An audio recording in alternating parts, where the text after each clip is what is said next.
एक एक करके करो। अंजलि की शादी कर ससुराल पहुंचने के साथ ही उसकी सास के हुक्म शुरू हो जाते हैं। हो गई शादी, बस मौज खत्म। कल से जल्दी उठकर काम पर लग जाना है।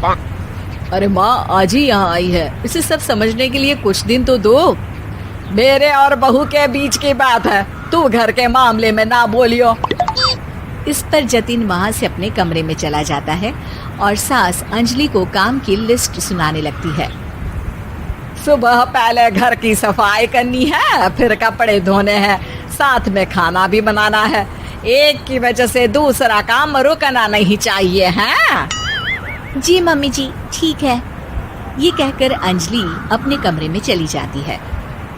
अंजलि, मम्मी हमेशा बोलती थी बहू आएगी तो उनका काम हल्का होगा, पर मुझे नहीं पता था कि वो काम हल्का करने की जगह टाल ही देंगी।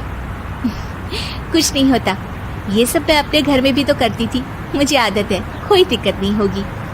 ठीक है, पर अगर कुछ हो तो बता देना। दोनों सो जाते हैं और अगली सुबह से अंजलि जल्दी उठ के सास के बताए कामों में जुट जाती है, जिसमें वो जैसे ही कपड़े धोने लगती है तो सास वहाँ आ जाती है। अरे सुनो, ये कपड़े ऐसे नहीं धुलेंगे, सबको डिवाइड कर फिर एक एक करके अलग अलग धोने हैं। क्या एक एक कपड़ा अलग करके? एक बार में सुनाई नहीं देता क्या?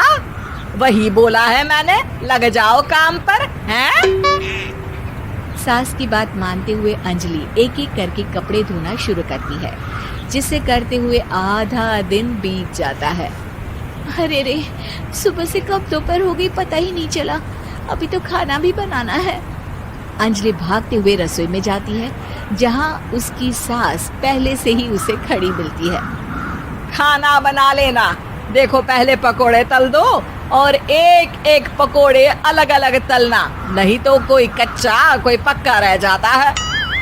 सास की हर बात में एक एक की कहानी अंजलि के समझ में नहीं आती, लेकिन फिर भी वो बिना कुछ बोले काम करती रहती है। अगली सुबह फिर वही शुरू होता है और सास एक बार फिर खाने के समय रसोई में आती है। आज क्या बन रहा है हैं? वो जतिन ने भिंडी की सब्जी, रोटी और धनिए की चटनी बोली है, इसलिए वही बना रही हूँ। अरे वाह जी वाह, बढ़िया है। पर भिंडी एक एक करके धोना, फिर टोवेल से पोंछकर एक एक करके ही काटना, साथ ही धनिए की पत्ती भी एक एक करके ही धोना।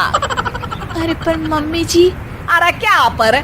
सफाई का ध्यान रखना आता भी है या नहीं है?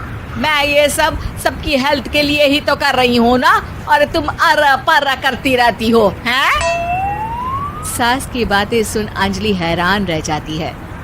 मैं तो सिर्फ सोचती थी कि जानबूझकर मेरा काम बढ़ाने के लिए ये सब करती हैं, पर ये तो काम बढ़ाने के साथ परेशान भी करना चाहती हैं। मैंने इनकी कौन सी बहस खोल दी जो इतनी दुश्मनी निकाल रही हैं? अब क्या करूं? अब अंजलि सास की बातों और हरकतों के बीच फंस जाती है। काम के लिए मना भी नहीं कर सकती, नहीं तो जाने कौन सा ड्रामा खड़ा कर दे। पर अंजलि तुझे कुछ तो करना पड़ेगा।